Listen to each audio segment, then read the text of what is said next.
స్నేహితులారా, ఒకరోజు భగవంతుడు విష్ణుమూర్తి లక్ష్మీదేవి ఆకాశమార్గంలో ఎక్కడికో వెళ్తున్నారు.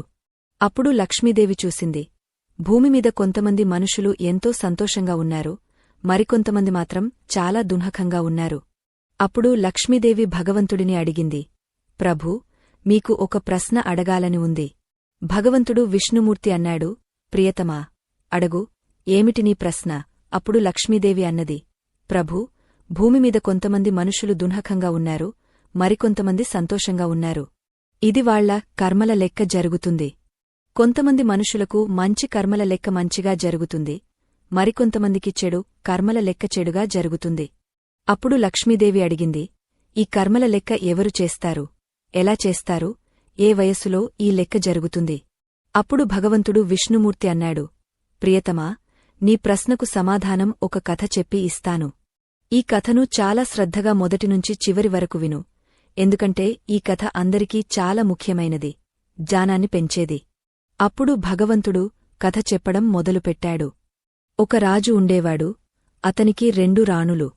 పూర్వకాలంలో రాజులు చాలామంది రాణులను చేసుకునేవారు. ఇంట్లో పెద్ద రాణి మాటే నడిచేది, చిన్న రాణిని ఎప్పుడూ విమర్శించేవారు. రాజుకూడా చిన్న రాణిని పట్టించుకోకుండా ఉండేవాడు, ఆమెను ఎక్కువగా ఇష్టపడేవాడు కాదు. చిన్న రాణి రోజులు ఎంతో కష్టాల్లో గడిచేవి. పెద్ద రాణి పేరు సరిత, చిన్న రాణి పేరు రమ. చిన్న రాణి రమకు 2 కొడుకులు ఉన్నారు, మానవ్, శ్యామ్. రాజు తన 2 కొడుకులను కూడా పట్టించుకోకుండా ఉండేవాడు. వాళ్లకు మంచి భోజనం లేదు, మంచి బట్టలు లేవు. పెద్ద అమ్మ చురుకైన మాటలు వినాలి.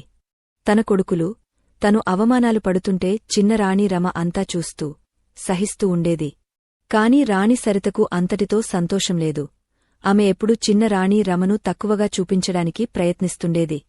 ఒకరోజు ఏమి జరిగిందంటే, 2 రాణులు నదిలో స్నానం చేయడానికి వెళ్లారు. అప్పుడు రాణి సరిత చిన్న రాణి రమతో చాలా ప్రేమగా అన్నది, రా, నీ తలకు సబ్బు రాస్తాను. చిన్న రాణి రమకు రాణి సరిత ప్రేమ చాలా వింతగా అనిపించింది. ఆమె అన్నది, వద్దు అక్కా, వదిలేయ్, నేనే స్నానం చేసేస్తాను. అప్పుడు రాణి సరిత అన్నది, వద్దు వద్దు, ఈరోజు నేనే నీకు సబ్బు రాసి స్నానం చేయిస్తాను. ఏమి చేస్తుంది? ఆమె ఎక్కువ జిద్దు చేయలేకపోయింది, కాబట్టి ఆమె ముందు కూర్చుంది. ఇప్పుడు రాణి సరిత సబ్బు రాస్తుండగా రహస్యంగా ఒక మందు గుళికను ఆమె నుదుటిమీద వేసింది. దురదృష్టవంతురాలైన చిన్న రాణి రమ హఠాత్తుగా చిలుకగా మారిపోయి